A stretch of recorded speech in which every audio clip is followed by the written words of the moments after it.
खैले बाड़ू सावन में मछरिया हो, बनलू पाप के गेठरिया। खैले बाड़ू सावन में मछरिया हो, बनलू पाप के गेठरिया। अरे पाप के गेठरिया शिष्या, पाप के गेठरिया, पाप के गेठरिया शिष्या, पाप के गेठरिया। अरे खैले बाड़ू सावन में मछरिया हो, बनलू पाप के गेठरिया। खैले बाड़ू सावन में मछरिया हो, बनलू पाप के गेठरिया। कीना त मछरिया तोहर सासु बाट काली, कीना त मछरिया तोहर सासु बाट काली। सासु तोहर टोकाली, ससुर जी तोहर टोकाले, सासु तोहर टोकाली, ससुर जी तोहर टोकाले। अरे मनलू ना सासु जी के बतिया हो, बनलू पाप के गेठरिया। मनलू ना उनु कर तू बतिया हो, बनलू पाप के गेठरिया। खैले बाड़ू सावन में मछरिया हो, बनलू पाप के गेठरिया। खैले बाड़ू सावन में मछरिया हो, बनलू पाप के गेठरिया। मछरी बनावत गोतिनी तोहर टोकाली, मछरी बनावत गोतिनी तोहर टोकाली।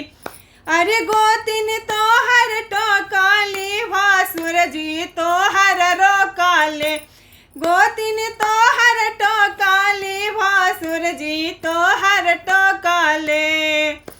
अरे मनलू ना गोतिन जी के बतिया हो, बनलू पाप के गठरिया। मनलू ना गोतिन जी के बतिया हो, बनलू पाप के गेठरिया। मनलू ना उनु कर तू बतिया हो, बनलू पाप के गेठरिया। पाप के गेठरिया शिष्या, पाप के गेठरिया। अरे पाप के गेठरिया शिष्या, पाप के गेठरिया। खैले बाड़ू सावन में मछरिया हो, बनलू पाप के गेठरिया। खैले बाड़ू सावन में मछरिया हो, बनलू पाप के गेठरिया। खाता मछरिया तोहर ननद बाट काली, खाता मछरिया तोहर ननद जाबारो काली, ननद जाबारो काली। देवर जी तोहर रोकाले, ननद तोहर रोकाली, देवर जी तोहर रोकाले। अरे मनलू ना ननद जी के बतिया हो, बनलू पाप के गठरिया। मनलू ना देवर जी के बतिया हो, बनलू पाप के गेठरिया। खैले बाड़ू सावन में मछरिया हो, बनलू पाप के गेठरिया। खैले बाड़ू सावन में मछरिया हो, बनलू पाप के गेठरिया।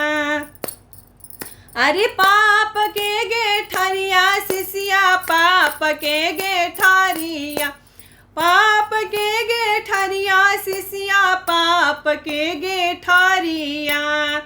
अरे खैले बाड़ू सावन में मछरी बनलो पाप के गेठरिया खैले बाड़ू सामन में मछरिया हो बनलो पाप के गेठरिया।